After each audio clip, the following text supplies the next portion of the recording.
दादा जमदाडेचा फोन होता कोल्हापूरहून. त्यांनी सत्यजित बद्दल सगळी माहिती काढली. बघ मुलगा मेहनती आहे. लहानपणी त्याचे वडील कर्जबाजारी होऊन गेले. त्यानंतर त्यांनी कष्ट करून सगळं उभं केलं. शालिनी ग्रुप ऑफ इंडस्ट्रीज बरेच बिझनेसेस आहेत. टेक्सटाईल्स, हॉटेलिंग, पॅकेजिंग आणि सगळे बिझनेस हा एकटाच बघतो. त्याचा मेन बिझनेस आहे लँड डीलिंग. मोठमोठ्या कंपन्यांना SEZ साठी लागणारी जमीन मिळवून देतो. चला आता नाही म्हणू नका, तोंड गोड करा. तर मी काय म्हणत होतो, तुम्हाला बाजार भावापेक्षा 10% जास्त येतोय. जमणार नाही म्हणजे नाही. अहो पाटील, हे बघा असा कुठे व्यवहार होतो का? चला तुमच्यासाठी म्हणून 3% जास्त म्हणजे टोटल झाले 13%. अहो पाटील बसा तरी. कुठे चाललाय तसे? तुमचं नशीब तुमच्या समोर सोन्याचा दरवाजा उघडतोय आणि तुम्ही खुशाल उठून निघून चाललायत.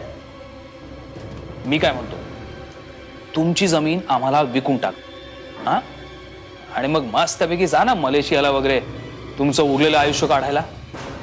अहो कुठे त्या पुण्यातल्या जुनाट वाड्यात राहताय. बाबा आम्ही बाहेर गेलो तो बोलत होतो तेव्हा. बोल ना काय झालं.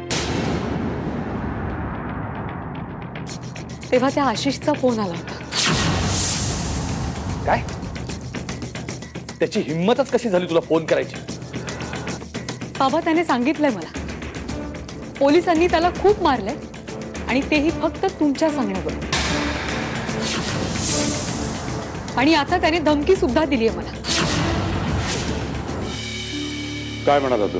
तुझ्या आयुष्याची वाट लावून टाकेल म्हणाला. सुखाने नाही राहू देणार तुम्हाला. वाईट झालं रे विहंग, फार वाईट झालं. हा आपले पाटील रे पुण्याचे, हो चांगला माणूस, असे अचानक जातील असं वाटलं नव्हतं रे. असं आतून वाईट वाटतं मला. हा आता स्वतः पाटील जर जिवंत असते तर वेगळी गोष्ट आहे. बघा हा पाटील जिवंत आहे, तुमच्या समोर उभा इथे. बघा तुम्ही काही धमक्या दिल्या ना तरी माझं काही करू शकत नाही. तुम्ही सांगून ठेवतो, काही झालं तरी मला माझी जमीन विकायची नाहीये बस. गाडी जपून चालव विहंग.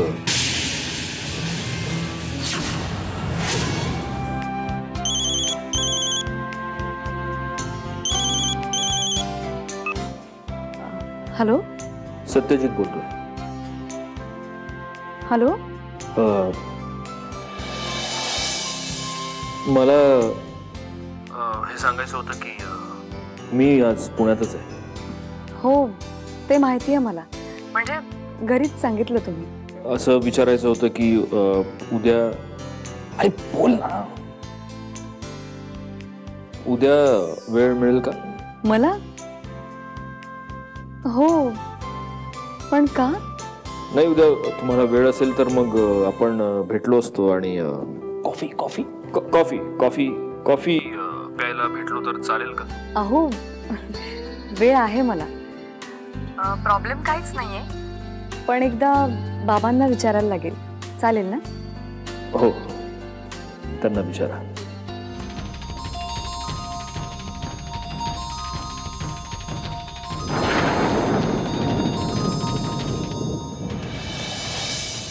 का? काय चुकतंय आई माझं? हा अगं मी काहीतरी सांगण्याचा प्रयत्न करते, माझं कोणी ऐकून सुद्धा घेत नाही. साधं समजून घेण्याचा पण प्रयत्न नाही करत आहे. अंजली ऐकतेच आहे, तुमचं सगळं ऐकतेय ना. तुमच्या इच्छेविरुद्ध वागतेय का मी? लग्नाला उभी राहिलीये ना तरी अजून बाबांचा माझ्यावर विश्वास नाही. अगं त्यांना असं म्हणायचं नाहीये. का पण मग का माझ्याकडे बघत नाही, माझ्याशी बोलत नाही? आई अगं याचा त्रास होतो मला.